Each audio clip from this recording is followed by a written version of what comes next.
صحابہ کرام رضی اللہ عنہم مجمعین میں سے ممتاز ترین صحابہ کرام 4 ہیں، حضرت ابو بکر، حضرت عمر، حضرت عثمان، حضرت علی رضی اللہ عنہ۔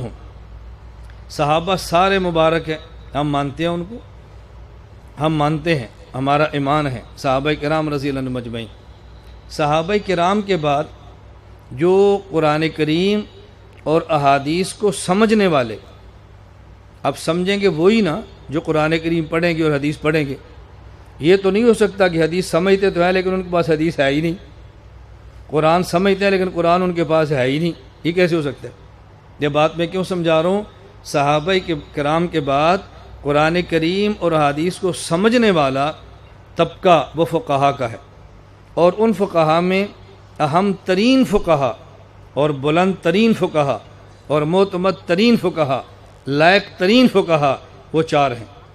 نعمان بن ثابت حضرت امام اعظم ابو حنیفہ، مالک بن انس حضرت امام مالک، محمد بن ادریس امام شافعی، احمد بن محمد بن حنبل امام احمد، یہ 4 لائق ترین اور معتبر ترین انسان ہیں۔ اللہ رب العزت نے ان 4 کی فقہ کو دنیا میں عام کیا ہے، اللہ نے قبولیت عامہ خاصہ عطا فرمائی ہے۔ دنیا کا کوئی ملک ایسا نہیں ہے کہ جہاں پر ان 4 فقہا میں سے کسی نہ کسی فقیہ کے مقلد اور ان پر اعتماد کرنے والے آپ کو افراد نہ ملے، دنیا کا کوئی ملک ایسا نہیں۔ اور آج کوشش کی جا رہی ہے، کوشش کی گئی صحابہ کرام سے اعتماد ہٹائیں، لیکن نہیں ہٹا سکے۔ ہر دور میں کوئی ایسے دیوانے رہے ہیں جو صحابہ کرام پر امت کا اعتماد بحال کراتے رہے۔ اب کوشش کی گئی ہے پوری دنیا میں فقہا سے امت کا اعتماد ہٹائیں۔ اب اللہ نے یہ دیوانوں کی جماعت کھڑی کر دی ہے، انشاءاللہ فقہا پر اعتماد رہے گا اور امت کے اعتماد کو بحال رکھا جائے گا۔ خلفاء فقہائے اعظام پر اعتماد کو ختم نہیں ہونے دیں گے انشاءاللہ ثم انشاءاللہ۔ اس سے کتنا نفع ہوتا ہے، آپ جو آگے بڑھتے جائیں گے آپ کو اندازہ ہوگا کہ اس سے نفع کتنا ہوتا ہے۔ ان فقہائے کرام میں سے سب سے بڑے امام، سب سے معتمد ترین امام وہ ہے حضرت امام اعظم نعمان بن ثابت ابو حنیفہ رحمہ اللہ تعالی۔ حضرت امام اعظم ابو حنیفہ رحمۃ اللہ علیہ کے عنوان پر متعدد بیانات ہمارے موجود ہیں، اس پر تفصیل میں جانے کی ضرورت نہیں ہے۔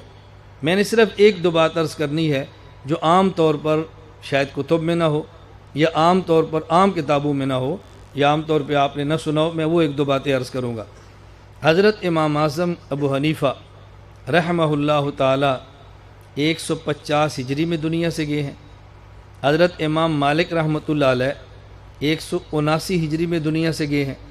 حضرت امام شافعی رحمہ اللہ 204 ہجری میں دنیا سے گئے ہیں، اور حضرت امام احمد بن حنبل رحمہ اللہ 241 ہجری میں دنیا سے گئے ہیں۔ ان میں سب سے بڑے امام نعمان بن ثابت امام اعظم ابو حنیفہ نور اللہ مرقدہ ہے۔ ان کے بڑے ہونے کی کئی وجہ ہیں، جو میں عرض کرتا ہوں آپ اس کو ذرا پلے باندھیں۔ حضرت رسول اکرم صلی اللہ علیہ وسلم پہ جب قرآن کریم کی آیت نازل ہوئی ہے، والذی بعث فی الامیین رسولا منہم یتلو علیہم آیاتہ ویزکیہم ویعلمہم الکتاب والحکمہ وإن کانوا من قبل لفی ضلال مبین وآخرین منہم لما یلحقوا بہم، کہ اللہ نے اپنے حبیب صلی اللہ علیہ وسلم کو نبی بنا کر بھیجا، کن میں؟ امیین میں، اس سے مراد عرب۔ آگے فرمایا وآخرین، اور بعد والوں میں۔ یہ بعد والے کون ہیں؟ جب یہ آیت نازل ہوئی ہے، صحابہ کرام رضی اللہ عنہم مجمعین نے حضور اکرم صلی اللہ علیہ وسلم سے پوچھا کہ یا رسول اللہ یہ کن کے بارے میں ہے؟ ایک روایت میں آتا ہے سلمان فارسی رضی اللہ عنہ کے کندھے پر آپ نے ہاتھ رکھا اور آپ نے فرمایا لو کان العلم عند الثریہ، بعض روایات میں لو کان الایمان عند الثریہ، بعض روایات میں لو کان الدین عند الثریہ، اگلے بھی الفاظ مختلف ہیں۔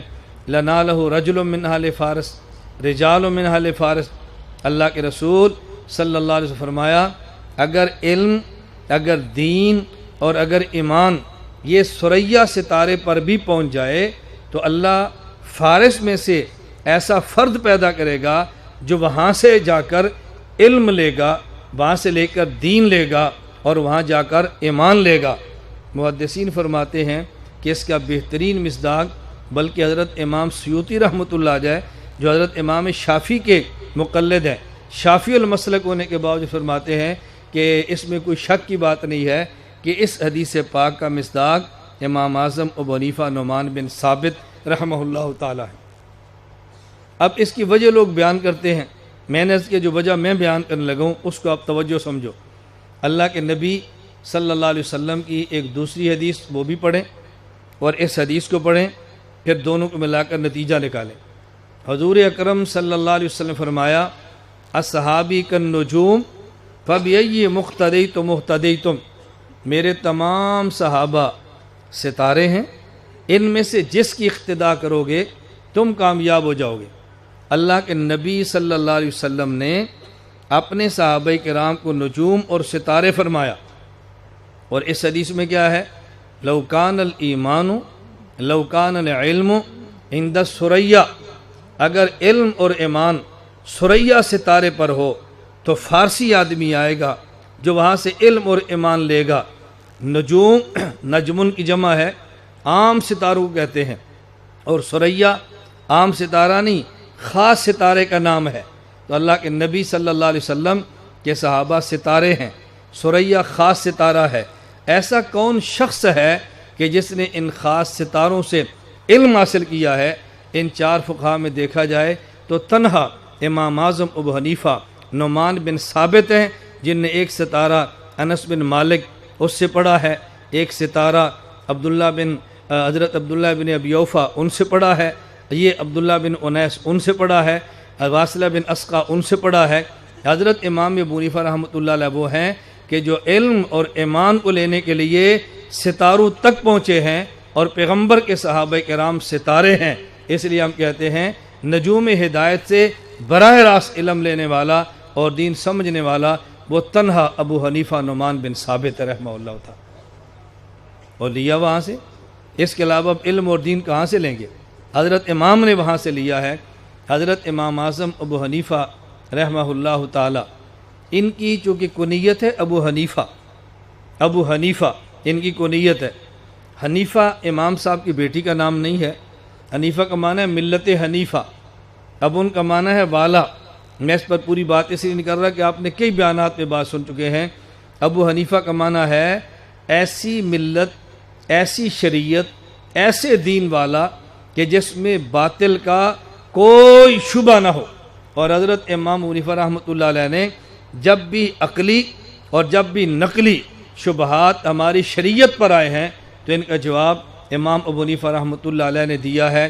اگر عقلی شبہ ہے اس کا عقل سے جواب دیا ہے، اگر نقلی شبہ ہے اس کا جواب شریعت سے دیا ہے۔ حضرت امام صلی رحمۃ اللہ علیہ نے بالکل خالص دین جیسے صحابہ کرام سے لیا ہے، ایسے خالص دین آگے امت کے حوالے کیا ہے۔ تو چونکہ امام نعمان بن ثابت رحمۃ اللہ علیہ خالص شریعت صحابہ سے لیتے رہے اور شبہات کو رد کر کے خالص شریعت امت کو دیتے رہے، اس لیے ان کی کنیت اور معروف ان کا لقب پڑا ہے ابو حنیفہ، یعنی خالص شریعت صحابہ سے لینے والا اور خالص شریعت آگے امت کو دینے والا، بالکل خالص شریعت، کوئی اس میں شبہ کی گنجائش ہی نہیں ہے۔ اللہ رب العزت نے یہ کام حضرت امام اعظم ابو حنیفہ نعمان بن ثابت رحمہ اللہ سے لیا ہے۔